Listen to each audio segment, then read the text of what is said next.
processual, eu não vou ler todo o capítulo, até porque hoje nós estaremos olhando apenas mais enfaticamente para os 5 primeiros versículos.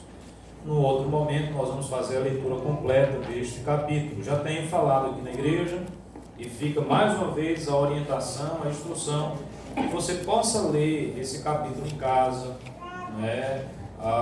Hoje, inclusive, nos aplicativos, esses aplicativos de música, né? Não é aplicativo, essas plataformas de música, tem também a leitura da Bíblia, né?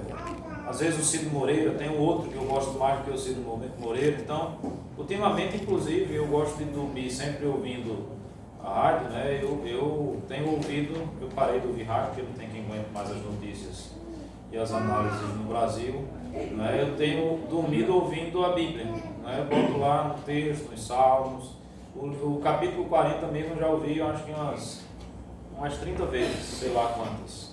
Você bota lá, fonezinho no seu ouvido, vai ouvindo a palavra de Deus, trazendo edificação para o seu coração, se familiarizando com o texto. Então nós não vamos ler o texto todo, apenas os 5 primeiros versos. Diz assim: Consolai o meu povo, diz o vosso Deus. Falai ao coração de Jerusalém. Bradai-lhe que já é fim do tempo da sua milícia, que a sua iniquidade está perdoada, e que já recebeu em dobro das mãos do Senhor por todos os seus pecados. Vós do que clama no deserto, preparai o caminho do Senhor, endireitai no ermo vereda nosso Deus. Todo vale será aterrado, e nivelado todos os montes e outeiros. O que é tortuoso será retificado, e os lugares escabrosos aplanados. A glória do Senhor se manifestará, e toda a carne haverá, pois a boca do Senhor o disse. Curva a sua cabeça, vamos orar. Senhor nosso Deus e Pai bendito, na Tua presença estamos. A Tua palavra, ó Pai, acaba de ser lida. E nesse instante nós pedimos, clamamos humildemente na Tua presença, que através dela, da Tua palavra, que é lâmpada para os nossos pés, que é viva e que é eficaz, o Senhor possa falar com o Teu povo, com a Tua igreja, com cada um de nós nessa noite, ó Deus. Que as verdades da Tua palavra possam penetrar profundamente na nossa mente, no nosso coração.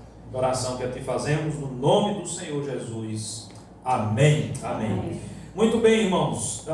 Eu vou, diríamos assim, diluir o contexto desse capítulo 40 de Isaías ao longo das mensagens, até para que a gente não fique com a carga muito grande de contexto nesse primeiro momento, nessa primeira mensagem. O livro do profeta Isaías, ele tem 66 capítulos, e nós poderíamos, de um modo geral, dividi-lo em 2 partes. Do capítulo 1 até o capítulo 39 seria a primeira parte, e do capítulo 40 até o capítulo 66 seria o segundo momento, a segunda parte. A primeira parte, o contexto é o cativeiro assírio. O segundo momento, a segunda parte, o contexto é o cativeiro babilônico. Isaías foi um profeta do Reino do Sul. O período em que ele esteve em atividade, segundo os estudiosos, em torno de 740 a 680 antes de Cristo. De modo que quando nós olhamos para esse capítulo 40, o contexto aqui apresentado é aquilo que viria a acontecer naquilo que nós conhecemos e chamamos de cativeiro babilônico. Na verdade, a segunda parte do livro, uma profecia que apontava, vaticinava para frente para aquilo que haveria de acontecer ainda. Na realidade, irmãos, nós já estudamos aqui na igreja outros livros, outros profetas, outros livros proféticos. Estudamos sobre, por exemplo, 3 mensagens, que ficou bastante marcada, até porque não é todo dia que a gente escuta mensagens no livro do profeta Sofonias, não sei se os irmãos lembram, e outros mais E, em linhas gerais, há uma grande característica nesses livros proféticos. Nós sempre vamos enxergar nele a voz de Deus falando de forma muito dura contra o seu povo. Na realidade, a palavra de Deus, por intermédio dos seus profetas, era a palavra que mostrava que Deus é o Deus que é justo, é o Deus que também se revela na sua ira. Lembrando, por exemplo, há um ano atrás, mais ou menos, nós estávamos pregando aqui sobre o profeta Sofonias. A gente vê lá que tudo vai ser destruído, mas também da mesma forma que Deus anuncia destruição, da mesma forma que Deus anuncia juízo, da mesma forma que Deus anuncia o poder da sua mão, julgando e agindo no meio do seu povo rebelde, pecador, que tem se rebelado contra ele. Esse mesmo Deus também, através da boca dos profetas, fala-nos a respeito da salvação. Isso é com Sofonias, isso é com Daniel, isso é com todos os profetas, com Malaquias e tantos quantos a gente puder perceber e ver. Não é diferente. O contexto mais amplo e mais geral no que diz respeito à profecia aqui, vinda da pena de Isaías. Também a palavra de Deus é muito dura, a palavra de Deus é muito forte, primeiramente contra o seu povo, estendendo-se a sua ira contra toda a humanidade. Mas nesse capítulo 40 em especial, e aí o Dr. Martin Lloyd-Jones, comentando esse capítulo, ele diz que esse é um dos capítulos mais belos que a gente tem na palavra de Deus, pela sua fraseologia, pela forma como ele é escrito, pela composição. E de fato nós estamos aqui diante de um oásis no meio de um deserto. Deixa eu explicar o que eu estou falando e essa comparação que eu faço.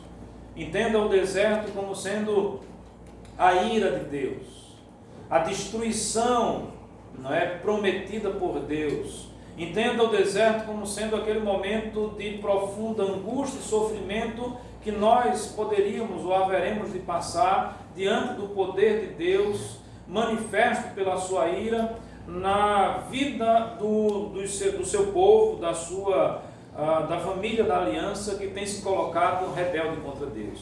E eu digo que aqui nós estamos diante, né, de um oásis no meio do deserto, porque este capítulo 40, irmãos, ele vai falar de salvação. Se eu pudesse trazer aqui um tema, algo para a gente poder pensar e refletir, olhando mais especificamente para esses 5 versículos, eu me valeria dessas 2 primeiras palavras que nós já encontramos. Eu peço que você permaneça, por gentileza, com um texto bíblico aberto. O texto começa dizendo assim: consolai o meu povo. E aí ele começa a descrever a respeito da salvação, a respeito do amor de Deus, a respeito do cuidado de Deus. E aí nós estamos aqui diante, portanto, irmãos, de um texto que nos apresenta o consolo da salvação. E esse consolo do Evangelho, esse consolo da salvação, se dá por algumas razões. E é a partir dessas razões que nós vamos nos debruçar mais no texto e entender melhor aquilo que é essa profecia, que não é, como nós falamos, extremamente antiga, estamos há milênios de distância dela, mas que com certeza os seus efeitos ainda podem ser sentidos nos dias de hoje.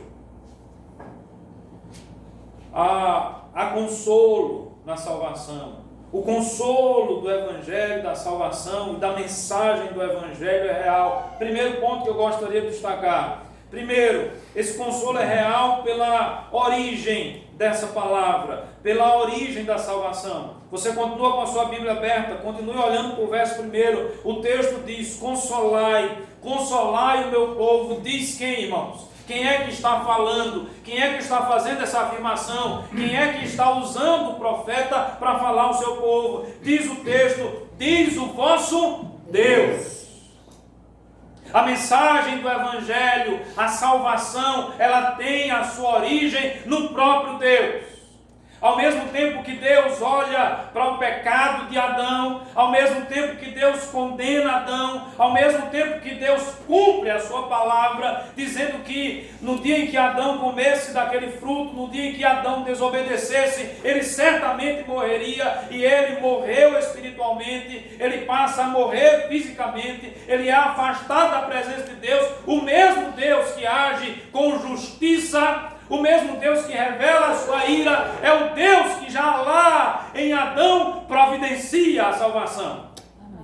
É o Deus que diz que haverá aquele que vai nascer e vai pisar na cabeça da serpente. É aquele Deus que vai sacrificar o animal para cobrir as vergonhas de Adão e de sua esposa Eva. É o Deus que vai renovar essa aliança com Noé. É o Deus que vai renovar essa aliança com Abraão. É o Deus que vai instituir a família da aliança através da promessa da salvação. Que consolo, irmãos, bendito e maravilhoso nós podemos ter na nossa vida e no nosso coração, a partir da certeza de que a salvação é uma ação de Deus.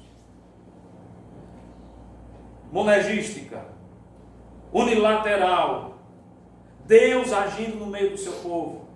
Deus, preste atenção, Deus usa o profeta Isaías. O povo está no contexto de cativeiro, o povo está no contexto de sofrimento, o povo está embaixo da ira de Deus.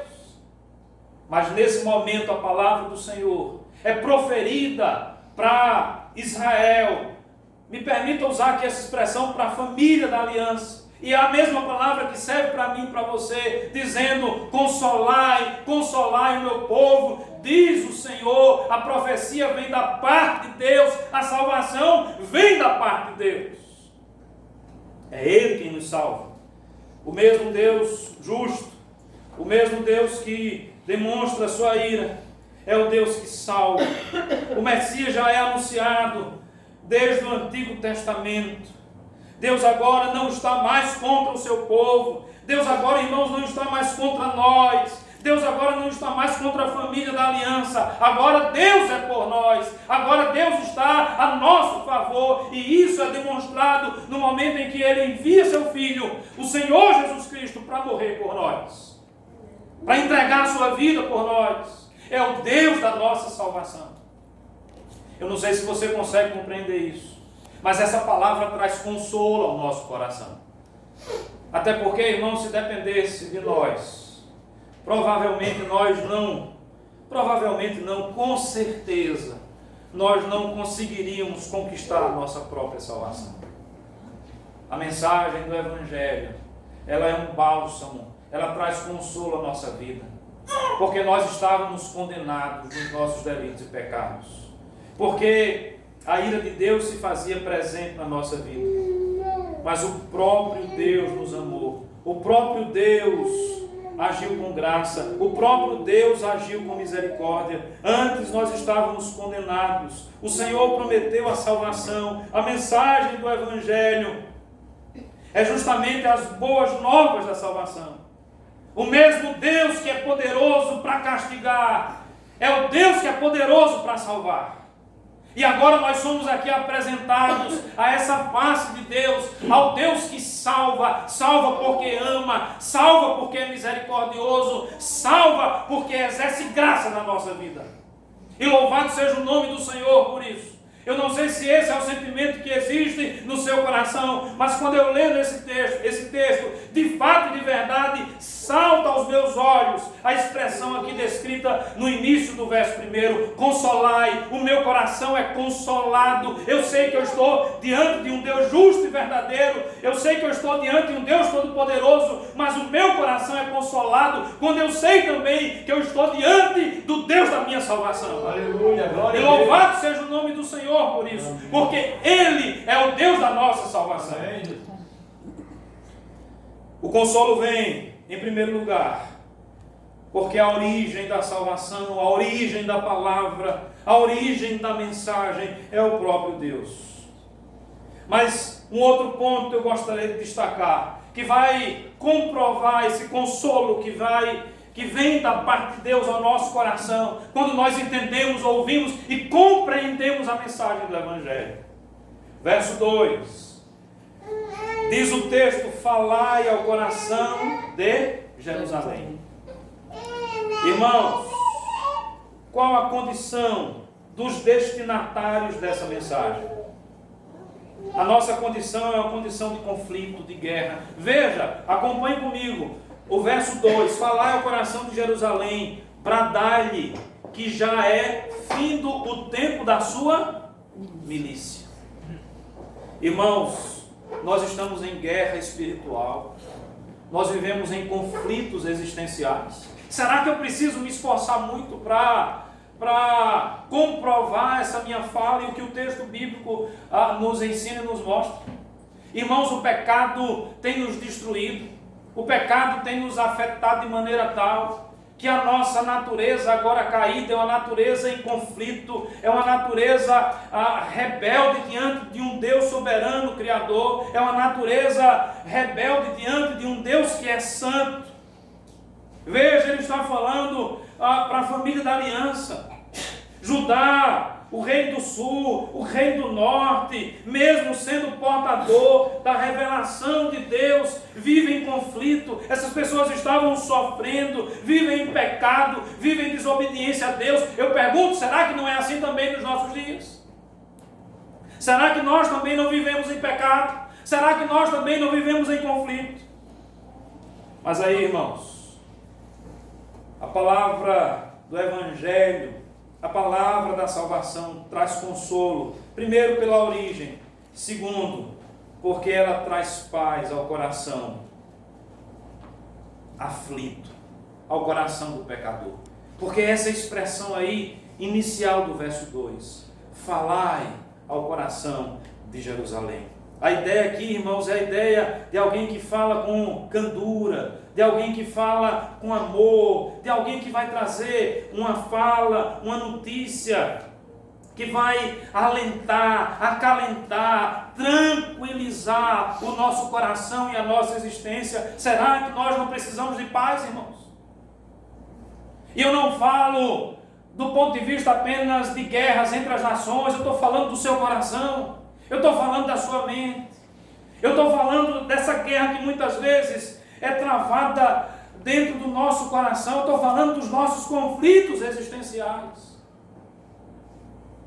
E o que eu estou dizendo aqui, essa palavra é consoladora, porque só ela, e tão somente ela, é capaz de trazer paz ao nosso coração.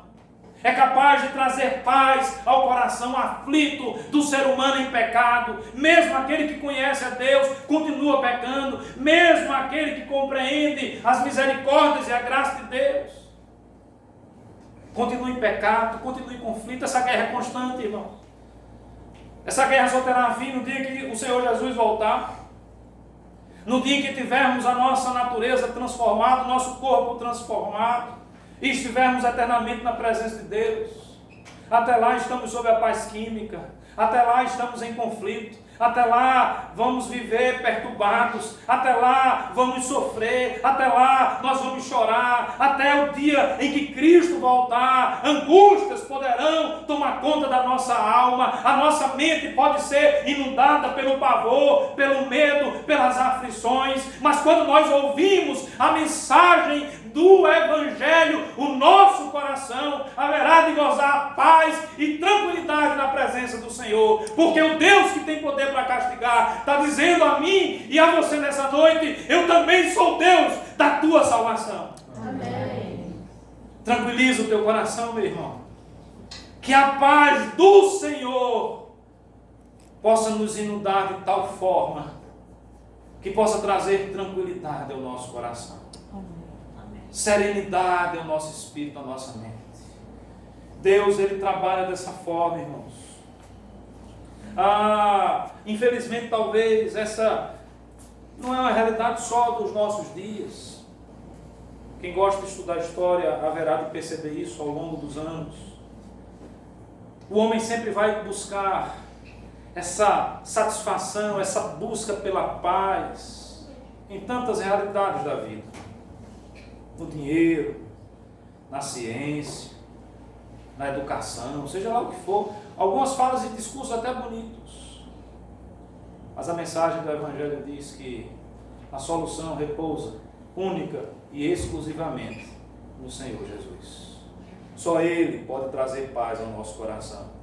E sabe por que o nosso coração, irmãos, está em conflito, está em guerra? Eu queria destacar duas palavrinhas aí do verso 2. O texto diz, né? Fala o coração.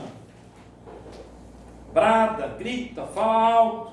Diz claramente que já é o fim dessa luta, dessa batalha espiritual. É como se ele estivesse em Israel, vocês que estão sob o poder dos assírios, vocês que ainda estarão sob o poder e o cativeiro babilônico, vocês que vão sofrer, saibam que haverá um dia em que essa batalha vai findar, que esse sofrimento vai findar. É o dia em que nós nos encontraremos com o Senhor Jesus. É o dia em que nós entendemos a salvação. Mesmo em meio às lutas, às dificuldades, aos problemas, a paz surgirá. Mas por que nós precisamos de paz? Diz o texto, o tempo da milícia, não é? Vai findar, que a sua iniquidade está o quê, irmãos? Perdoada. E que já recebeu em dobro das mãos do Senhor por todos os seus pecados. Pecado e iniquidade. Essas duas palavrinhas eu destaco para os irmãos. Elas são a razão das nossas angústias. Elas são a razão de fundo lá, a primeira, a origem de todos os males da humanidade de um modo geral, não apenas do meu particularmente falando, mas de todos nós. E o pecado e a iniquidade serão anulados, serão destruídos, serão aniquilados pela graça do Senhor Jesus que age no nosso coração. Através da mensagem do Evangelho, eu posso hoje ter a certeza e a convicção de que as minhas iniquidades estão perdoadas. Através da mensagem do Evangelho, eu posso hoje ter a convicção de que os meus pecados foram perdoados em Cristo Jesus. Aleluia, glória a Deus. Se isso não trouxer consolo para o seu coração, me desculpe, mas eu não sei mais o que pode trazê-lo. O que você pode fazer, aonde você pode buscar, ou o que você pode buscar que traga paz ao seu coração. Eu acho que não existe, irmão, nada, absolutamente nada, que possa ter o efeito que a mensagem do Evangelho, que a transformação de Cristo pode exercer no nosso coração. Fala ao coração, fala ternamente, fala de forma animadora. Cristo nos basta. O meu pecado será perdoado. A minha iniquidade será perdoada. Em Cristo nós temos e teremos paz. Temos e teremos. Já podemos desfrutar, ainda não de forma plena. Sempre estaremos nessa tensão do já e do ainda não. Mas já podemos hoje ter a convicção, a certeza que traz consolo e paz ao nosso coração, de que Cristo morreu por nós. E que as nossas iniquidades foram perdoadas. Na realidade, o texto traz uma expressão bastante interessante, não sei se você percebeu.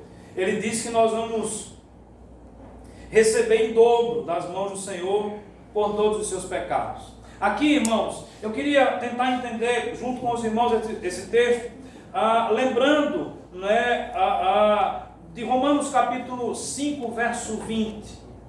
Quando fala do transbordar da graça de Deus na nossa vida. O texto clássico diz assim: aonde abundou o pecado, superabundou a graça. Eu tenho um pecado, mas tenho duas graças. Os irmãos estão entendendo? A graça de Deus sobrevém na nossa vida em dobro. O pecado é menor do que a graça. A graça é maior do que o pecado. Não menospreze o pecado. O pecado é destruidor. Nós não podemos menosprezar em nenhum momento o pecado. Nós devemos lutar contra o pecado. Nós devemos buscar sempre fazer a vontade de Deus. Nós devemos buscar sempre cumprir as ordenanças de Deus, cumprir a lei de Deus. Mas no momento em que nós chegarmos à conclusão de que nós falhamos, e nós vamos falhar, Que tenhamos todos a convicção que, mesmo sendo pecador, sobre mim veio a graça de Deus, que é maior que o pecado, maravilhosa graça. Louvado seja o nome do Senhor por sua graça, que atinge o nosso coração.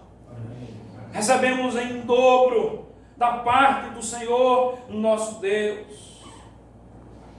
Irmãos, a justiça de Deus, ela é plena. A ira de Deus é plena. Nós não podemos nos enganar disso. Às vezes nós não gostamos muito de falar disso, né? Ouvi, certa feita, um pregador. Eu nunca tinha pensado dessa forma, e me chamou muita atenção a forma como ele tratou e as observações que ele fez sobre a ira de Deus. Falando sobre a ira de Deus, pegando o texto e olhando para a cruz de Cristo. E ele dizia assim: quando nós pensamos sobre a ira de Deus, e se nós fizéssemos e formulássemos aqui uma pergunta, em que momento da história a humanidade presenciou a ira de Deus de uma forma mais forte? Talvez você pense no dilúvio.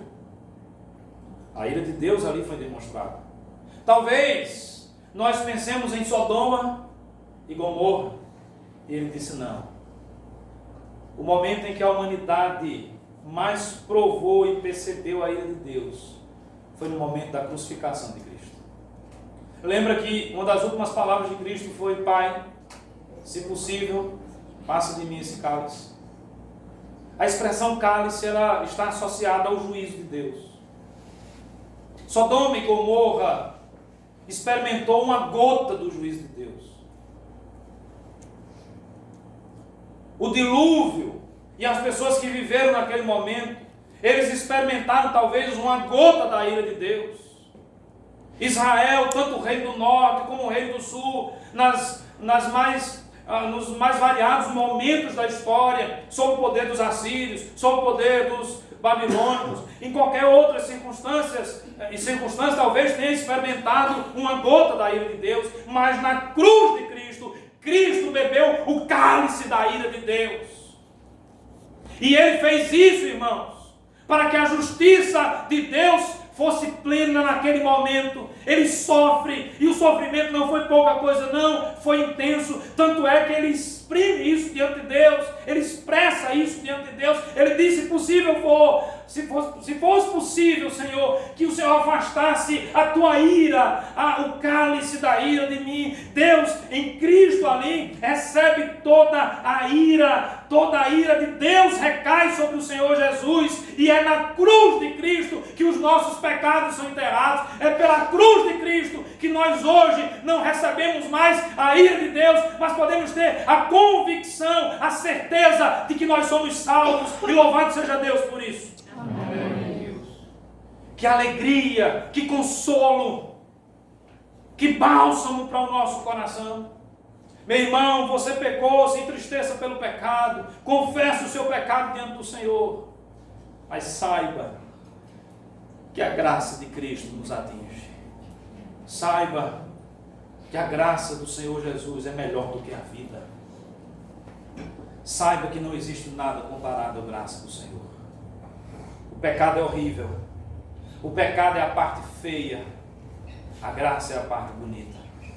E a beleza da graça ofusca a feiura do pecado. A beleza, o esplendor da graça coloca a sombra sobre a tristeza, sobre a escuridade, sobre os efeitos maléficos que o pecado pode trazer ao nosso coração. E louvado seja Deus por isso. Tendo sido, pois, justificados pela fé. Romanos 5:1. Temos o quê? Paz com Deus. A paz que excede todo entendimento. Efésios 1:7, inclusive, usa a expressão de que nós somos enriquecidos da graça. Às vezes a gente usa umas expressões populares que são equivocadas. Às vezes usamos umas que são verdadeiras. Uma dessas que poderíamos classificar como verdadeiras é que às vezes a gente diz, não, eu sou rico. Falando, você é rico. A gente geralmente diz, não, eu sou rico da graça de Deus. Eu não sei se você diz da boca para fora, mas isso é a mais pura verdade na vida de um cristão. Na vida daquele que foi lavado e remido pelo sangue do Cordeiro. Irmãos, a mensagem do Evangelho, ela acaba com o deserto. Não existe mais deserto no nosso coração. O sofrimento é atenuado. As angústias são atenuadas. Teremos sempre a certeza de que depois da tempestade, o que vem é a calmaria. Porque Deus é o Deus da nossa salvação. Consolai, consolai, diz o Senhor Deus. O consolo do Evangelho se dá pela origem da mensagem. O consolo do Evangelho se dá através daquilo que essa mensagem traz ao nosso coração. E o consolo do Evangelho se dá, irmãos, pela convicção de que nós vamos ter do poder e da majestade do nosso Senhor e Salvador Jesus Cristo. Porque essa mensagem do Evangelho revela o poder, revela a majestade do Messias. Veja o verso 3, diz assim: voz do que clama no deserto, preparai o caminho do Senhor, endireitai no ermo vereda nosso Deus. Verso 4, todo vale será aterrado e nivelado, todos os montes e outeiros, o que é tortuoso será retificado, e os lugares escabrosos aplanados. Era comum na tradição antiga, e até hoje o é, quando você tinha uma autoridade chegando, você sempre tinha aquele que anunciava a autoridade. Toquem as trombetas, né? Rufem os tambores, o rei está entrando, não é? O rei está se aproximando. Eu digo que até hoje é assim, porque a gente sabe que quando alguém importante, por exemplo, um presidente vai visitar uma cidadezinha do interior, o que é que o prefeito faz? Limpa a cidade, pinta o meio-fio. É assim ou não é? Não é? É como se assim, não está chegando a autoridade. Vamos dar uma arrumada. Vamos aplanar o caminho. Veja, vamos endireitar as veredas. E na realidade, irmãos, seguindo uma regra hermenêutica, uma das regras hermenêuticas que nós reformados utilizamos, uma regra fantástica de que a palavra de Deus, a Bíblia, interpreta a própria Bíblia. Quando nós olhamos para Cristo, nós sabemos quem é essa voz. Vocês lembram o nome dessa voz? Essa voz é João Batista. Ele foi a voz que clamava no deserto. Lembra que eu terminei o finalzinho do ponto 2 dizendo que a mensagem do Evangelho acaba com o deserto. E do deserto surge uma voz. E se nós olharmos agora um pouco para João Batista, nós vamos ver inclusive um deserto de profecia que o povo de Deus, que a família da aliança experimentou. Foram pelo menos 400 anos de silêncio. Na sua Bíblia, né, tem o último livro do Velho Testamento, Malaquias. Geralmente tem uma folha em branco. Depois tem uma folha, Novo Testamento. Entre essa folha em branco e essa folha com o nome Novo Testamento,